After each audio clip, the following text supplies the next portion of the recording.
wisdom, prudentia, justice, justitia, temperance, temperantia, courage. fortitudo. Applying ancient philosophy to modern life, this is the Sunday Stoic.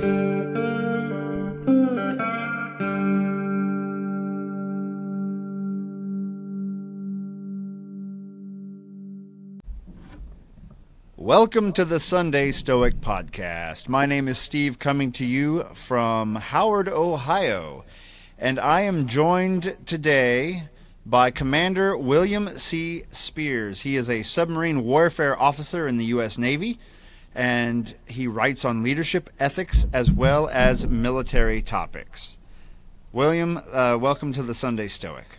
Stephen, I can't tell you how glad I am to be here. I'm finally on the Sunday Stoic. The legendary Sunday Stoic is back from hiatus, and I get to be a part of it. I'm so glad. You could say we've resurfaced. Yeah. Sorry. Well done. I can't help myself. So, hey, but before we get started, I need to say to the listeners that that I am just here because I am actively serving in the Navy. I am just here speaking on my own behalf, and anything I say is just my own opinion, and doesn't represent a position of the government. And the same way, if I endorse some product or some hyperlink or something like that, that doesn't represent a U.S. Navy or a U.S. government endorsement of that thing. That's just my dumb opinion, and I have to say that because if I don't, then I will inevitably say something really dumb, and someone will interpret it as a position of the government, and then you'll get a phone call or an email, and we don't want that. Yes. Right. So I'll be standing at attention in somebody's office, on Monday. Absolutely. Well, I'm glad you cleared that up. And so, that being said, would you tell us a little bit? I gave a very brief background on you. Would you let the folks know who you are and where you come from? Sure. I am a submarine warfare officer, like you said. I enlisted in the Navy right after high school, and enlisted into the technical nuclear power program to be a technician on board nuclear-powered vessels. And from there, I gained admission to the United States Naval Academy, where I graduated in mechanical engineering and commissioned as an officer, and came back into the nuclear power program as a submarine officer. And I've pursued my career there ever since.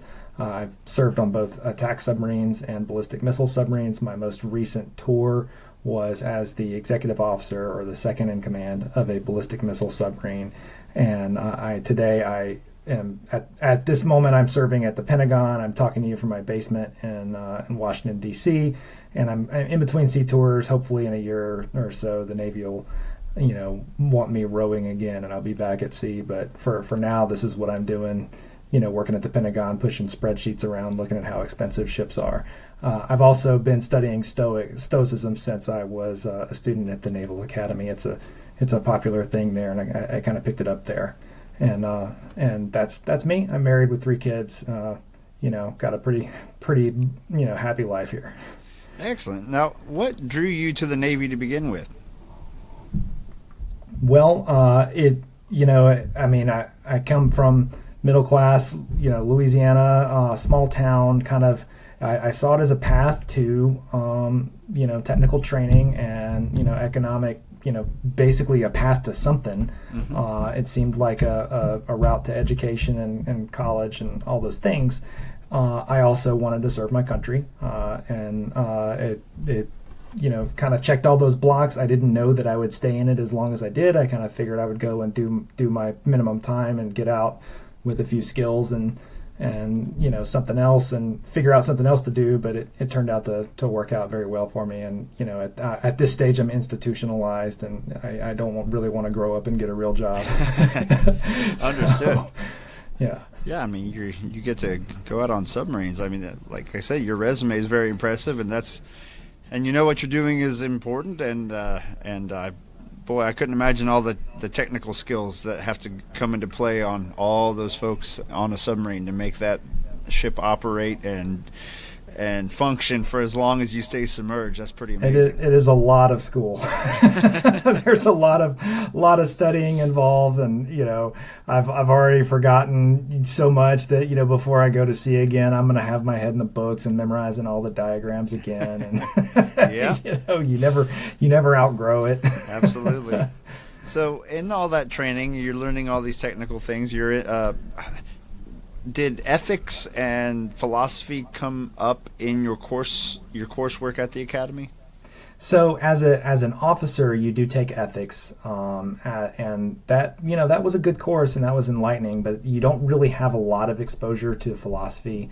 I took a philosophy elective just when it was the bare minimum that was available. I took it because I was interested in it. But that didn't even become available until I was a senior, just because the mechanical engineering curriculum just dominated everything.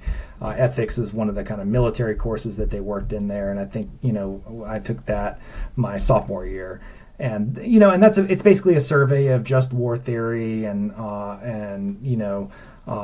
ethics that makes sense for the military to know, and so it's a survey of deontology and virtue ethics and consequentialism or utilitarianism, all the kind of like basic philosophy 101 stuff.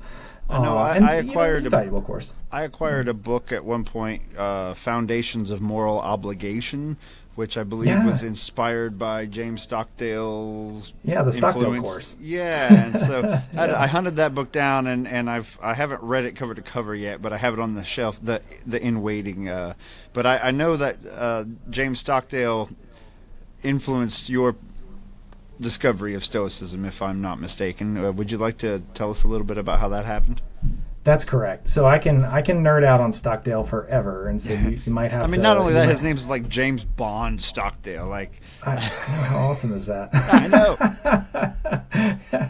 So for the listeners who aren't familiar with James Stockdale, so he's a heroic figure in the United States Navy, but he also was deeply into Stoicism before anyone ever heard his name, in the public sphere, and long before the internet and the popular Stoicism movement and all that. And so he's kind of the reason that Stoicism has kind of an underground movement at the Naval Academy specifically, because he's one of the heroes there.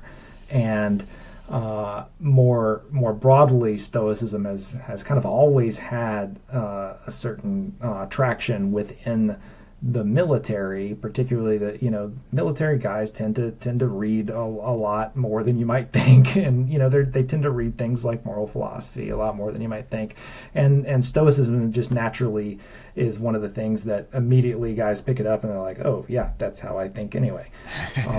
And it really resonated with Stockdale whenever he was kind of mid-career. After he learned about Stoicism, he went on, and he was a fighter pilot during the Vietnam War. He was also the air group commander, and he was flying a combat mission as the air group commander, and was shot down in North Vietnam and captured, and found himself in the as a prisoner of war. And if I recall, he said, as he's parachuting down, he says, "I'm leaving the world of technology and entering the world of Epictetus." That's right. And and it being the world of Epictetus is something that he continued to write and speak on for the remainder of his life. He couldn't have been a more appropriate person for that time and place. In the Hanoi Hilton, as they called it, or the Holo prison system, he was the senior ranking officer for the majority of his time there. And so just the rule, the way it is if you're the senior officer in any kind of situation, your job is to take charge. And so it became his responsibility to take charge and basically to lead those prisoners in a way that gave them moral clarity and enabled survival. And you could not have picked a better person to do that, because the guy had a amazing moral character to begin with, but also was deeply steeped in philosophy, specifically Stoic philosophy, and specifically Epictetus. And he's not just read in those guys. Like he was very, very well educated, very well read, but Epictetus was the one that resonated with him particularly well. And all of his lessons on moral autonomy and indifference to indifferent things, and recognizing what matters, and isolating the moral reality to the moral identity of the individual, and basically such that what one identifies with is impervious to any kind of antagonist. A very appropriate mentality to have whenever you're being tortured in prison. Right. And so he was absolutely the right guy for that right time. And a lot of the other prisoners attribute their survival to his leadership in that environment. Yeah, and I recall him saying something which I thought was kind of profound. I think it was Stockdale that said this. You can correct me if I'm wrong. That the optimists tended to fare worse off than the realists. Like, oh, we'll be out by Christmas, and then Christmas comes and goes. Well, we'll be out by New Year's, and then New Year's comes and goes. And it's just trying to find the right mindset, which I think Stoicism can help to deal with the here and now and survive tough times. I don't know. It's amazing to me how what they went through and how he made it through. Well, you're 100% right. That was Stockdale, and that particular dilemma has been popularized by self-help and business type writers, right, as the Stockdale dilemma. But the idea is, the lesson in the Stockdale dilemma is recognizing the difference between optimism and pessimism and realism, and where those things lie. And so the reason that the people, the so-called optimists, would die is because they would be consistently disappointed, right, because they would focus on some external idea of, oh, we'll be home by Christmas, and now here's this thing that's outside of their control. It's a non-moral factor, and it comes and goes, and it remains out of their power, and it doesn't go the way that they had hoped and the way that they had told themselves, and so they're disappointed by that. His position, which arguably is the more optimistic position whenever you really get under the hood of it, it just doesn't sound that optimistic, is, oh, we're going to probably be here for quite a while. And yet, we are going to return with honor. Sure. And we're, no matter what happens, we're going to, maintain our own individual dignity and our own moral identity. These people cannot turn us into monsters. These people cannot turn us into them. And I think that is a very valuable lesson. Absolutely. Whenever you see the world around you going a way that you don't want, and you might feel compelled to despair. Because there's so many things going on around you that you don't like, or you don't approve of, and you say, that is really not ideal. That's very frustrating. I can't believe all these things are going this way. All these people think this way, But being able to tell yourself, they can't make me like that, or they can't turn me into them, and that is cause to rejoice. Absolutely.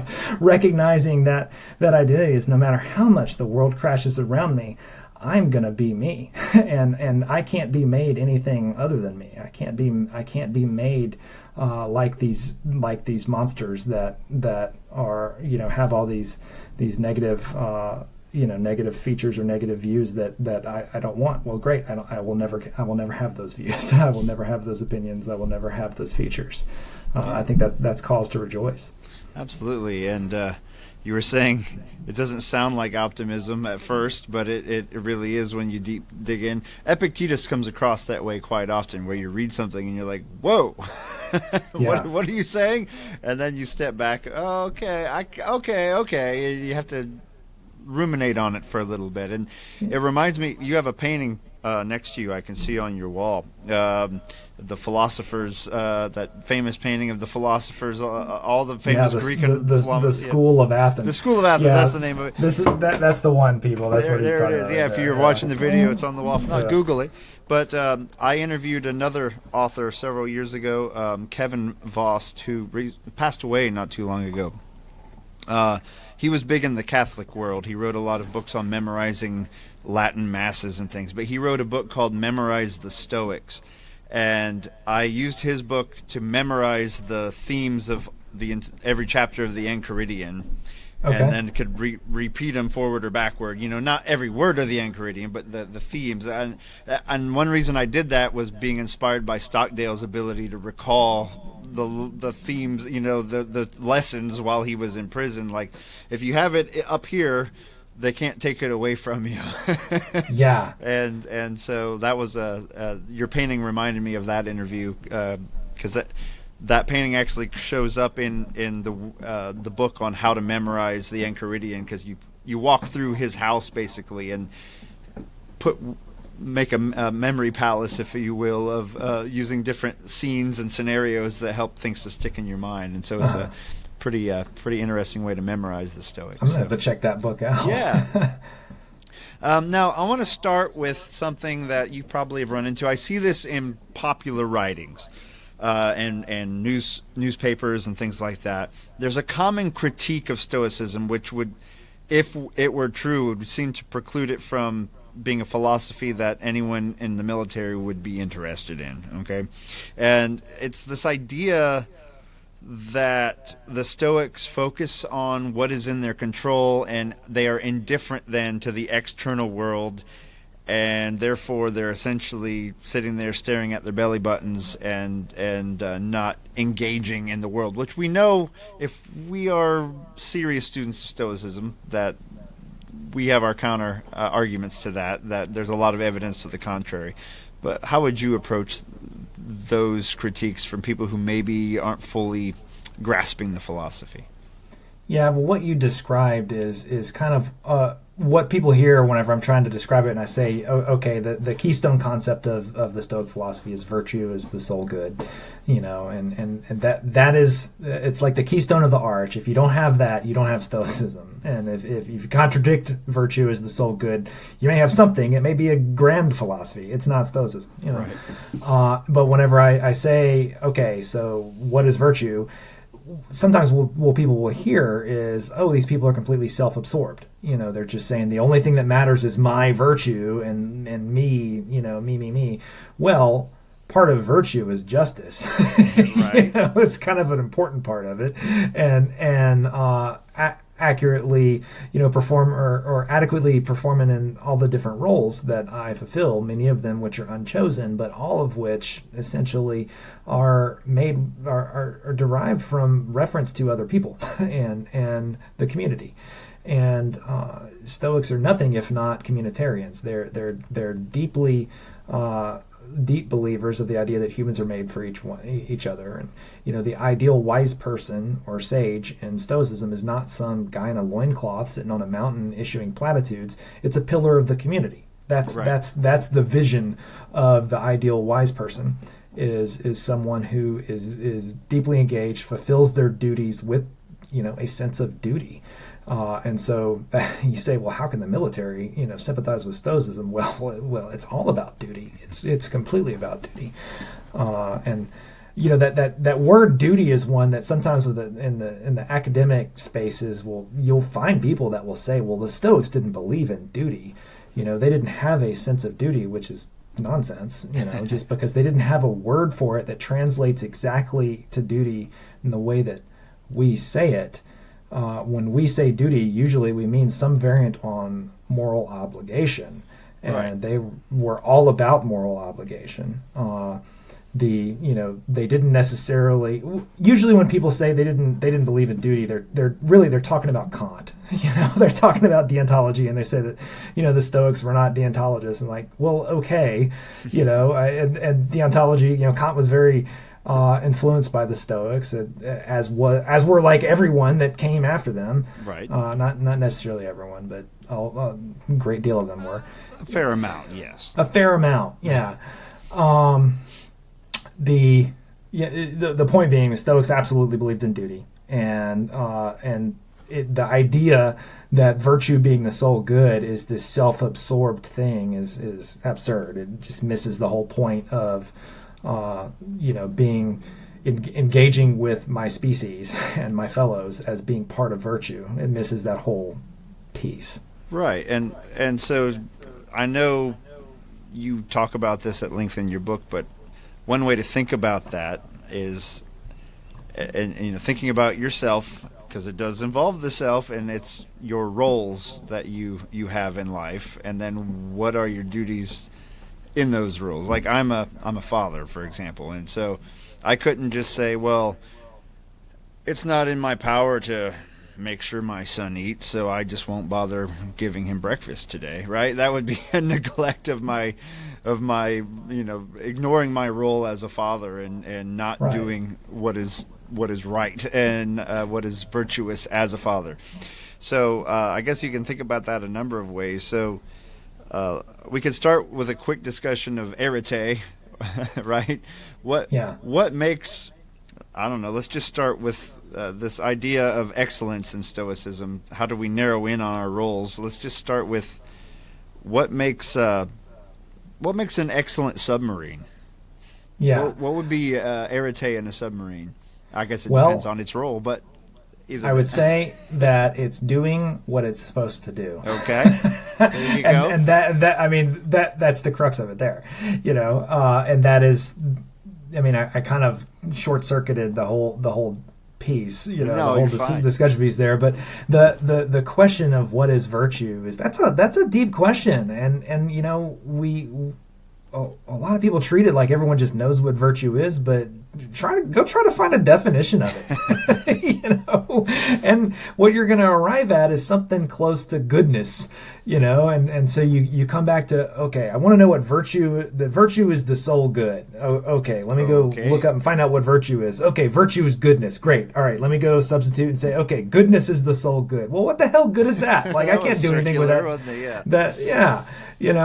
So there's more. It's more than just goodness. It needs to be goodness to some purpose or goodness to some end. So this is kind of bringing in Aristotle a little bit, but I kind of like his examples of, a knife can have virtue, a horse can have virtue. It doesn't necessarily need to be a moral thing. Just something has virtue if it is what it is supposed to be, and it does that thing well.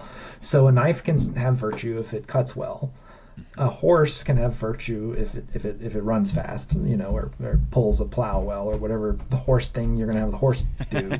But let's say, like, I have a horse that makes really good milk, Right. That's not necessarily a reason to say it's a good horse, or a knife that's really good at hitting things. It's a great hammer. This knife is a great hammer, right? That doesn't make it a good knife. Mm-hmm. So the next question, jumps out as like, okay, well, what is a human supposed to be what a human is supposed to be? And that for a human being who, unlike all of those other things that we just described, has this divine, in effect, quality of reason. Basically, the faculty of reason, that ability to reason with my environment and to think through things, is a uniquely human quality. And to the Stoics, that separates humans from animals as much or more than animals are separated from plants. That is an amazing ability and an amazing responsibility that comes with that faculty of reason.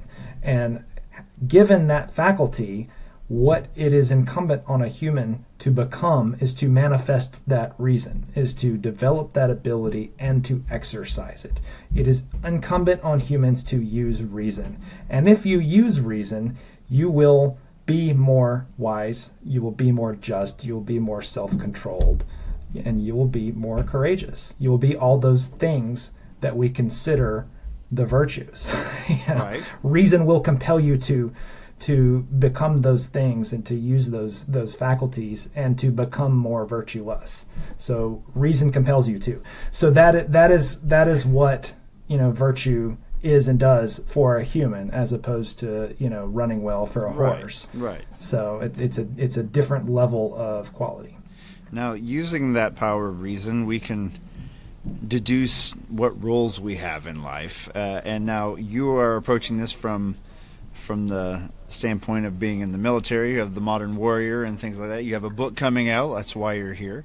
And what roles come into play? You can pick your own position or whatever, but you're a human being on the planet. You're a citizen of a nation. You are, in your case, an officer in the U.S. Navy. You have all these roles. How do you make sense of all that and decide how to act and what to prioritize when you have so many different roles acting at once? Okay, so some roles I choose or have chosen by choosing a profession and things like that, or choosing to remain in this profession. Mm-hmm. And some roles choose me, but like being a citizen, I didn't really decide that just kind of naturally happened. Sure. By faculty of where I was born, and but there are still responsibilities incumbent on that. Being a father, I wanted to be a father, and I became a father, but I can't unchoose that role. Right. I'm stuck with it, and thank goodness I am. I'm very happy with that role. But we have various roles, and ideally they work together consistently. But there's always potential, especially when we have a lot of roles. There's always potential for conflicts between them, and the Stoics aren't in the surviving sources that we have. They're not super clear about how to negotiate conflicts and roles, but it's there if you dig under the hood. Particularly in Epictetus, there's a whole book on this that's excellent. It's I believe Eric Johnson, the Role Ethics of Epictetus. Yes, the basic book. Yeah. You've read it? I have, yes. Okay. All right. So I'm not telling you anything you don't know. My listeners might not have read it, though. That's the important thing. Yeah. So here's the real key point. But anytime that I've got various roles that are coming into conflict, the first question I need to ask, which will normally sort this out, is what is demanded by my role as a virtuous and reasoning human being. And that is what we could call the fundamental role, or the primary role that every individual has. Every reasoning individual has, first of all, the role of being a reasoning human. And all other roles that you might have are subordinate to that. Mm-hmm. And if the obligations attendant to some specific role, such as warrior or, bus station attendant, I don't know, whatever role I've got, if it somehow conflicts with being a reasoning and good human, then being a good human trumps it. Okay. And basically that means that if I have this other role that's compelling me to do something vicious, then there's several things that are possible. One of them is that thing that seems vicious is not really vicious. It's just dispreferred. But if it's something that a virtuous person would do, then it's not vicious. Okay. Right. All things considered. If it's something a virtuous person do, then it's not vicious. It's not evil. Or that role is illegitimate, and I should not have that role. So, like, let's say my job is to be one of those people who calls little old ladies and cons them into, giving up their savings, right. I've got this role. I've got that role sucks. You need another role. Yeah, time to drop that one. Yeah. Or it could be that I'm confused by, I think that my role obligates me to do this one thing, when in fact it obligates me to do something else. And so a really good analogy for this is I early in my career, at some point, there was some kind of, and this is before I knew as much about the Stoics as I do today, and this was just more of a dad wisdom thing, but I felt, I barely remember the situation now, but there was a situation where I felt that a good naval officer would do one thing, but a good man would do something else. And I felt torn between those two. And I explained it to my father. I'm like, hey, Dad, I'm struggling with this. And he's like, well, anytime I've ever felt torn between being a good teacher or being a good musician, my dad's a teacher and a musician. Anytime I've been felt torn between doing my job or being a good man, I'd always just go with being a good man, and the rest will sort itself out. And that just seemed like brilliant wisdom to me at the time. And it turned out to be brilliant. But what it also turned out is that that's what the best naval officers do. So basically, and that's what I train my junior officers today. I tell them, like, if you think that you're torn between being a good man and being a good officer, you're probably screwing something up. Go with being a good man. Probably tell me about it, and right. let's sort it out. But just as we're tuning your little ethical meter here, be a good man, and you'll figure out that that's what the good officers do. And that maps onto the Epictetan, sorting of role ethics between the primary role and specific roles. And as to if that does not sort it, there are some other kind of specific details that Johnson gets into in his book that we can go into if you want to nerd out on that. But you might want to talk about other stuff too. Right. Yeah. Well, it's just your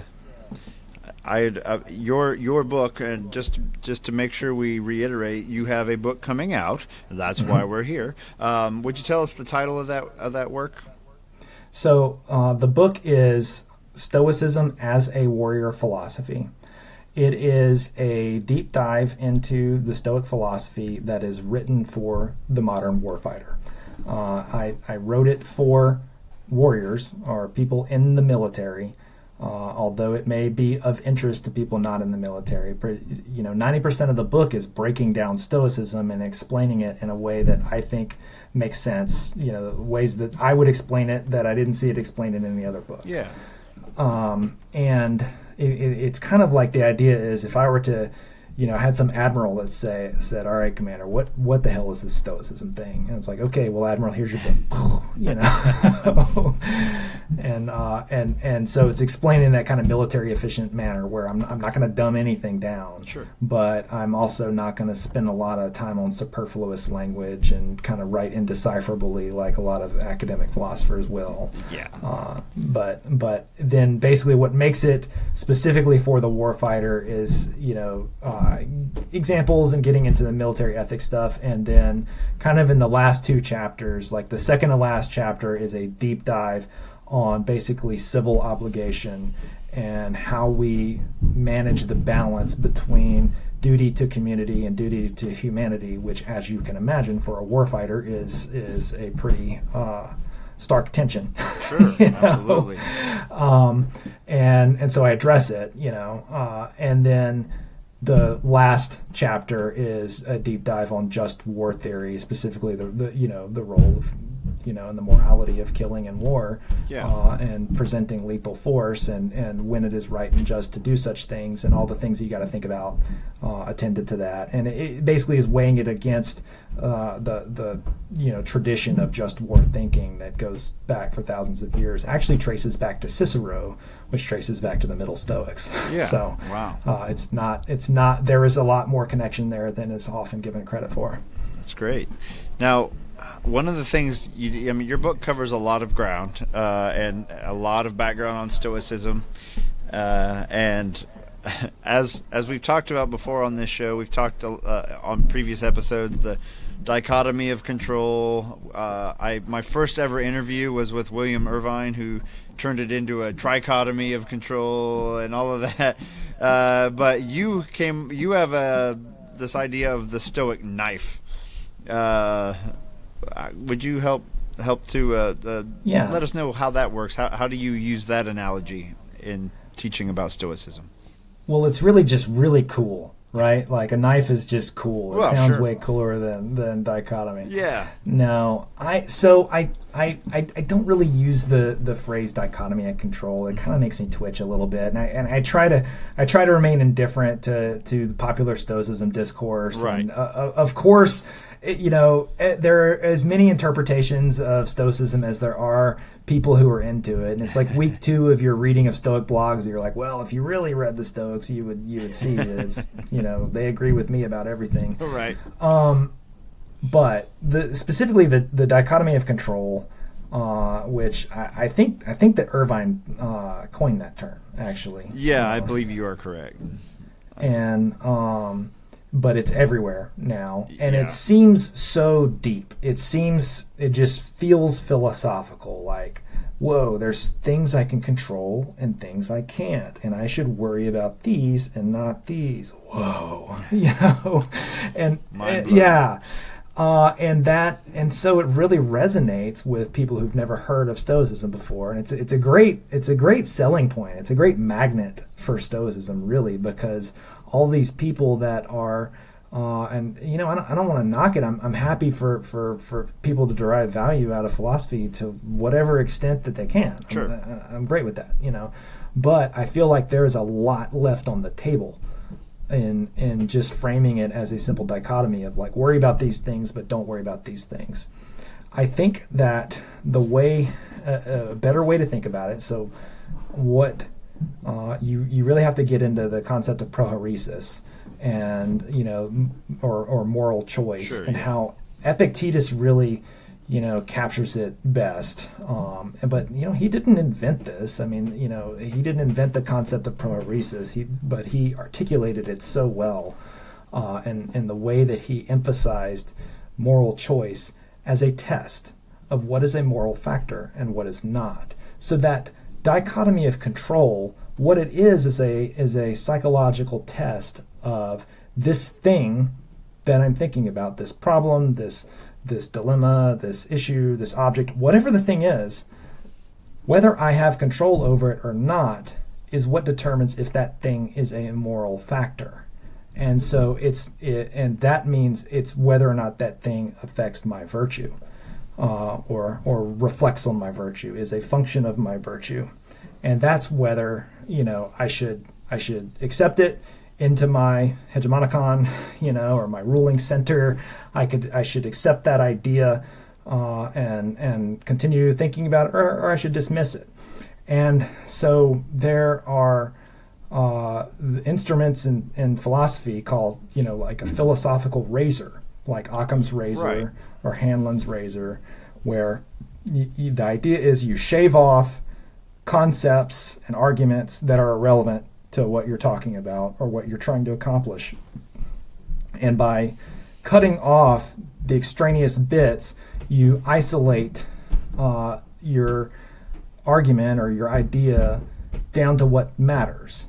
And the Stoic knife approach, or the knife model of prohoresis, is basically treating the concept of moral choice like a philosophical razor to cut off things that are irrelevant.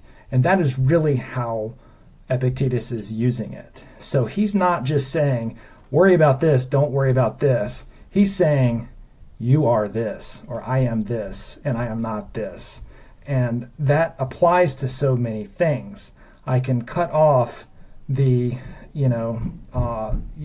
all the things that are indifferent, all the things that are non-moral factors from my self-identity.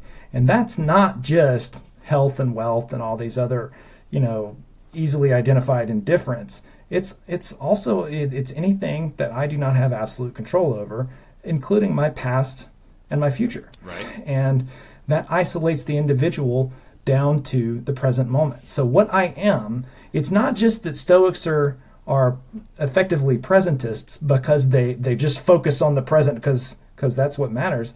They focus on the present because that's all I am. Right. When I say me, I am me in this instant. That is the deciding moral agent. I can't decide things at this moment. When I say I can't decide things in the future or the past. Like those are separate from this instant.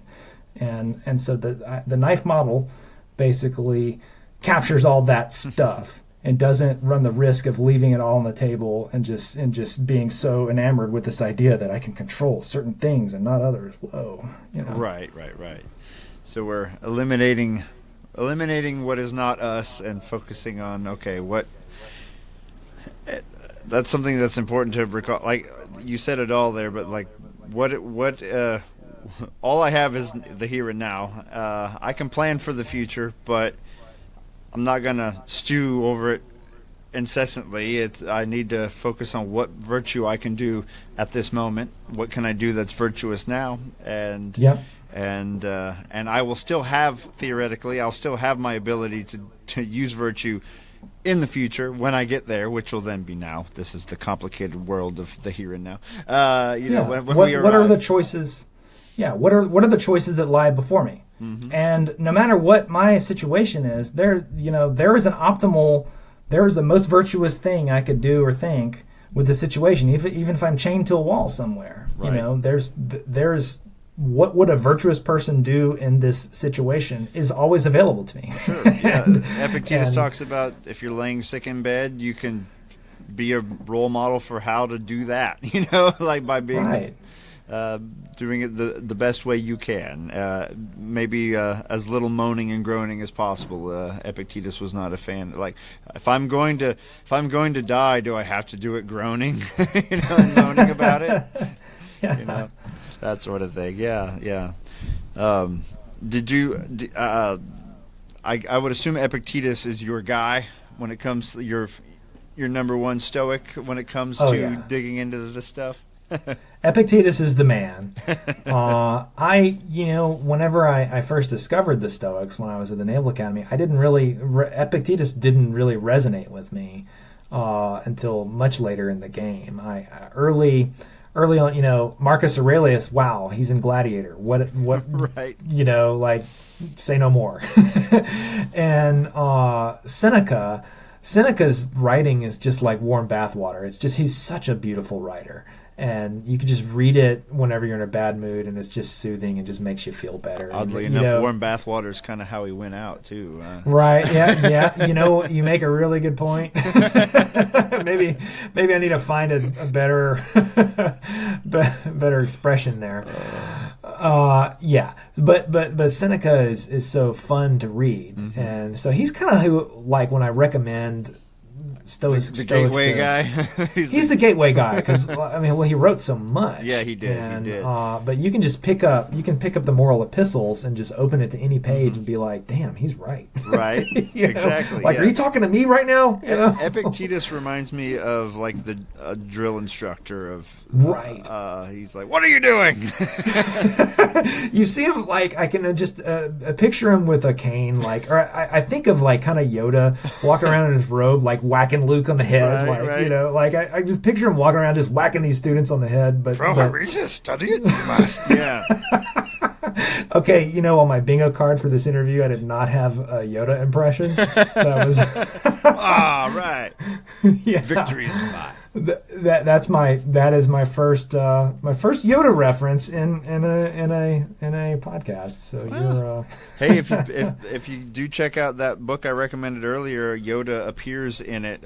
Have tied in with prohoresis, oddly enough, in that Memorize the Stoics book I mentioned. So it comes to my mind as well. Yeah.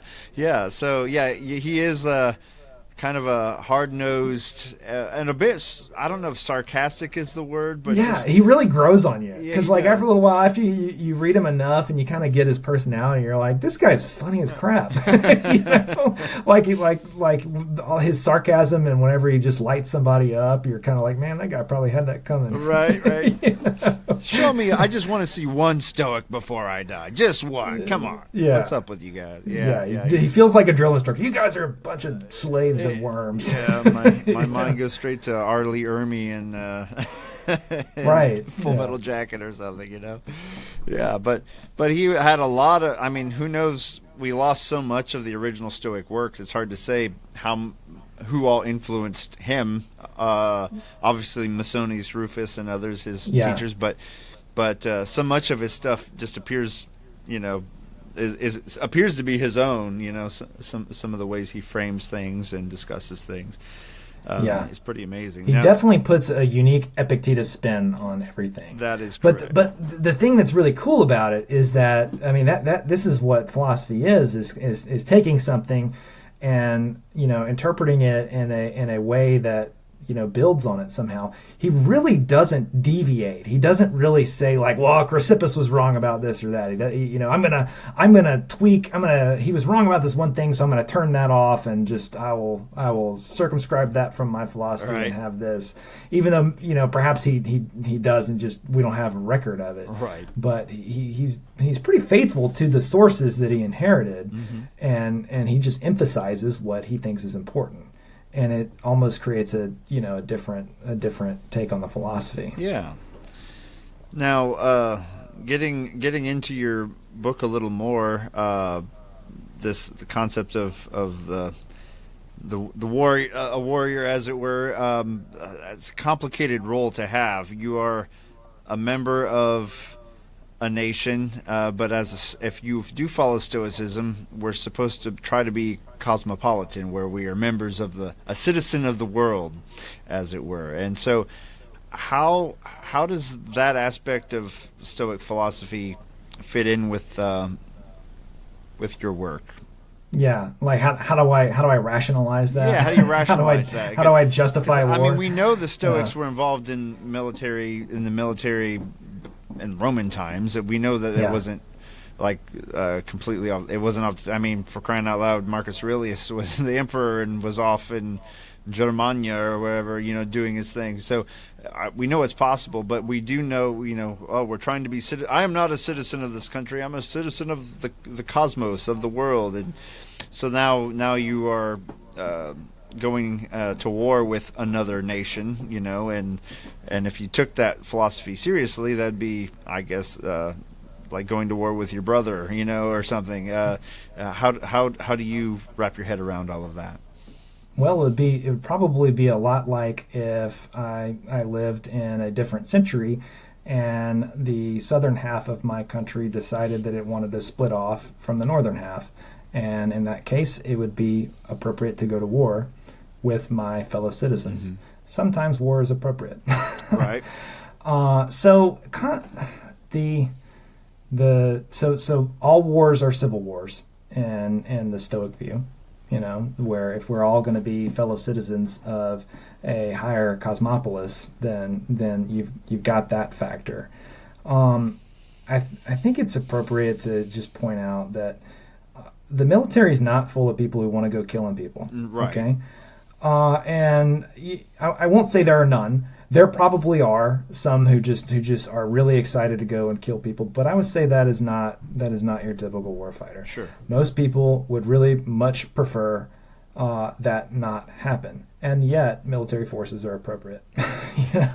And we live in a complex world where there are things like genocides and nuclear weapons and chemical weapons and dictators and all kinds of badness out there, and I don't really have any comment on the present day. Sure. That's not my role, but we can look at history, and throughout history there has not been a point in which having some form of military forces has not been appropriate, and so reasonable people can disagree on how they're employed or how they're resourced and all those things, but you have to have some subsummation of the individual to the collective in order to get coherence of action and to be able to perform the role appropriately. So there's a couple of questions there. That you can object to military service or say that it's incompatible with Stoicism on a few different grounds. One of them is the idea of loyalty to a nation that's a profoundly anti-Stoic idea. I argue in my 5th chapter that's kind of a misreading. I'm a member of my family, I'm a member of my country, and I'm a member of the species. All of those things incur obligations on me, Sure. And we can go more into that. But I don't cease to be a member of my family or my country just because I'm a member of the species. Right. So, so there's that argument. The other kind of two really salient grounds on which you could argue that military service is incompatible with Stoicism is the moral autonomy piece, the idea that I would never forfeit my moral individuality and my moral autonomy by being willing to take orders, especially moral orders with very high moral gravity. Right. I argue against that. Obviously because there are some orders that would be unfollowable by illegal orders, whatever the term would be. The whole my mind goes to World War II. The whole "I was only following orders" kind of a thing. Oh yeah, and that's a very interesting discussion. Right. Let's come back to that. Okay. Because that's a good one. And then the other ground is the nonviolence ground. The idea that I would never agree to harm another individual. I would very much like not to harm another individual. Yeah. And especially in a world, you bring in the concept of deterrence, which didn't really become a vocabulary word until the nuclear weapon was invented. But it's a big deal, Yeah. But if you plot out the lethality of war, on a graph, you notice a steady escalation and then a big spike in World War II, and then it just plummets after the invention of the atomic bomb, and it never really comes back. We don't see the millions and millions of soldiers perishing that we once did. Now that doesn't mean that we won't. Right. And there have been some pretty awful blips, and there are some pretty awful blips right now. But the major nation state conflicts so far have been averted. The morality of nuclear deterrence and everything, that's like a whole other library of crap that we could get into, and I really don't get into it in the book. Right. I don't mess with that, but that is a huge part of my profession. The point though is that the argument, if I can say there are circumstances under which a virtuous person would go to war, or conversely, that it would be vicious to refuse to go to war, which I say that such conditions do exist, then we have to think about the conditions under which war is justified. The conditions under which a virtuous nation goes to war and under which a virtuous individual goes to war. That is the just war tradition. It's been thought about since Cicero. Okay, and so I give that a little bit of attention. But then the question of moral autonomy, and would a Stoic consent to follow orders? I argue yes, because you recognize that attendant to certain roles are the necessity of coherent action, and any collective action, from as simple as a lemonade stand, is going to involve some degree of following orders and working as a group and acting as a group, and sometimes subsuming some aspect of my will to the will of a collective. And if I'm building a bridge, I'm going to have to follow orders. Right. Otherwise, you're going to have an incoherent mess at the end. Yeah, and there's probably going to be aggrieved parties. There's probably going to be, some business person's going to get rich under false pretenses and all these things. And yet we still have to do collective action sometimes, and we have to reason through them. It's a mess. And so the thing is I always retain the capacity to disobey. And with that is a massive responsibility. I don't get to say I'm just following orders and do something evil. Mm-hmm. Okay. That hasn't worked since the Nuremberg trials. Right. The idea of obedience and disobedience of orders often comes up in the context of flagrantly illegal orders. Okay, right. And in military training, they will tell you about this, and this is kind of how they put you read about the My Lai massacre and things like that. Like that's that's the only thing people have forgotten. The Vietnam War happened, for thousands of years, but all they will know about it is the My Lai massacre. But there's a very important lesson there. If that is the only thing the thing that you immediately get told is like, hey, those were very illegal orders, and you are being trained now that if you get ordered to do something like that, you are to disobey that order. That is the expectation, because that is an illegal order. Okay, so that puts that to rest, and that will take care of most of your atrocities and terrible, vicious things that, a virtuous person would never do that thing. Mm-hmm. But does it, do the conditions exist where a virtuous person would still, disobey a legal order? Are there orders, is it possible for me to receive an order that is legal and immoral, to the extent that I should disobey it?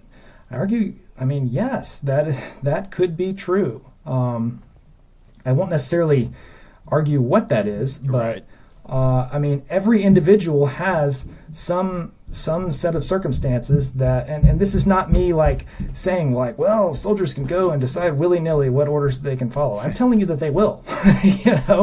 If I'm telling you that, in a thought experiment, if I say, all right, soldier, I need you to go slaughter that village over there, he's going to say, sir, that's an illegal order. It's an illegal order. If I say, well, this just in, Congress just approved the slaughtering of villages right here. It says right here, it's legal now. I'm showing it to you. That soldier's gonna say, sir, I'm still not gonna do that. Right. And you're just gonna have to find somebody else. I'm not doing that. And maybe it's not exactly that circumstance. It's a thought experiment. Right. The point is, for every human being, there are some set of conditions that your role as a virtuous human being is going to take over. And thinking through those things is important, and recognizing that you have that capacity and that you will exercise it is, I think, an important part of moral responsibility. And that's also an important part, and it's a very, very controversial a piece of this, because there's the argument that individuals, the individual combatant is only obligated to follow his lawful orders at a moral level, and doesn't have any responsibility for the morality of the war he's participating in. I argue that Stoics would not consent to that, or not assent to that position. And that's within the just war tradition that, I'm not inventing this argument. That's basically, there's a revisionist school of just war theorists that basically, they're not very friendly to combatants, honestly. No, okay. The revisionists, they're not necessarily very charitable in most of the readings that I've read on this stuff. But I do think that Stoics would basically take that position.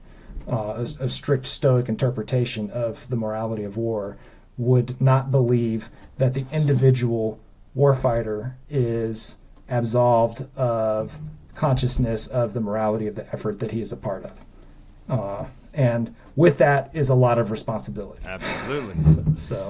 But it's a complex topic. Sure, sure. But we need a force of thinking soldiers, autonomous decision-making individuals, not just, it's not a group of blind order-following machines, and I think it's... Nobody wants that. Nobody wants that. And there's this idea of the ideal soldier being perfectly and just mindlessly obedient. Right. That's science fiction. That's not, no one, no commander wants that, because that kind of soldier is useless. The moment something Murphy's Law kicks in, then all is lost at that point. You can't adapt. You can't adapt and overcome. Life, as I've been told, life is a contingency game. It's, something's changed. Now what? Something's changed. Now what do I do? How do I navigate this? It's a constant change of plan and maneuvering around and over obstacles that you didn't expect. And you can't do that if you can't plan, think, and use what's between your ears appropriately. Right. It's required. Absolutely. So, what do you hope that folks in the military or civilians will get from this book, and where do you see this going in the future? Do you If it were, if I had my Ideal brothers, world. then everyone would read this book.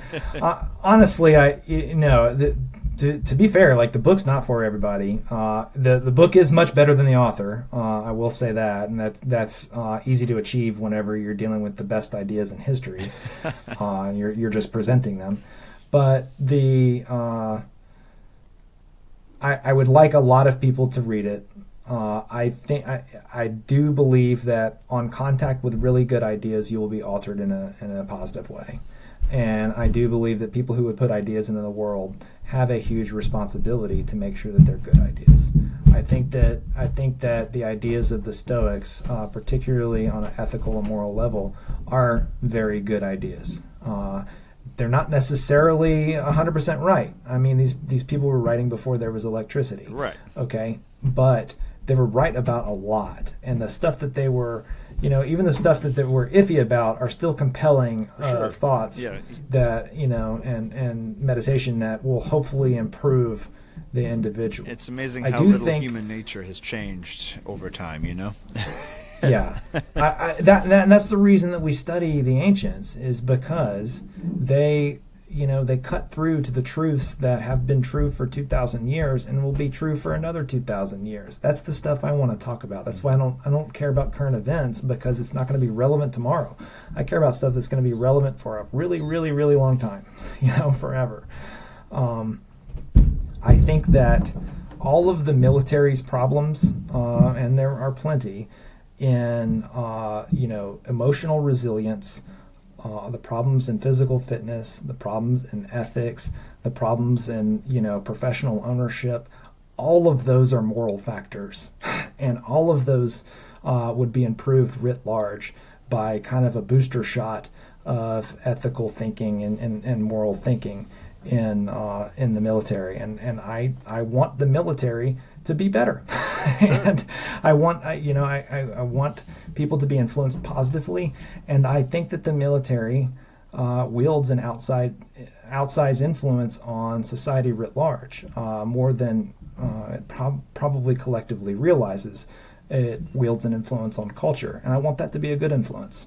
And so that's kind of what I hope for this, I'm not going to make any money off it. That's one of the things you find out being an author, is that there's no money in it. Like royalties are chump change. It's going to be gas money for I might break even on trips to the library.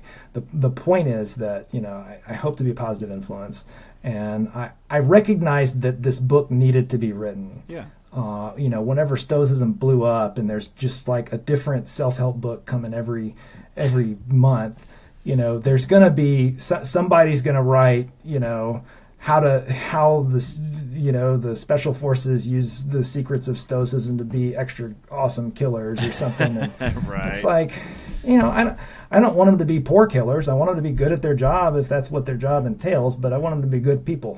Right. Absolutely. And so I wanted to get ahead of someone writing something stupid and put out something valuable that is actually intellectually valuable. I do think that I don't think the book's for everybody. It's not for everyone in the military, much less for everybody everywhere. But I do think that there will be value to people who are not necessarily in the military. Sure. Who not everyone's necessarily gonna care that much about just war theory, but that's only part of that. I mean, that's a minor piece of the book. Most of it is laying out Stoicism. Yeah, and the kind of book explaining lays it in a out the rational way. philosophy in a very systematic way, and it's a great introduction to just the philosophy, let alone the extras that you've discussed. So I think it has the potential to have a great impact, and I hope it's looked at and adopted where it can be, and used for purposes that will improve conditions in the military if where it may be needed, but also in the civilian world. I think a lot of people will benefit from it as well. So I certainly hope so. when does the book release? So it's supposed to release in November. Like, the official release date in the U.S. is November 1. It is already released in the U.K. Amazon is like pushing its ship date. It's now like the 13th or something. Okay. But by the time this airs, like it's not going to matter. It won't be too long. Yeah, absolutely. Yeah, it's not going to. Yeah, it's going to be. And I'm super excited for it. Yeah, absolutely. Yeah, and where can people go to find out more about you and your book? So the book is on Amazon. Stoicism as a Warrior Philosophy by William C. Spears.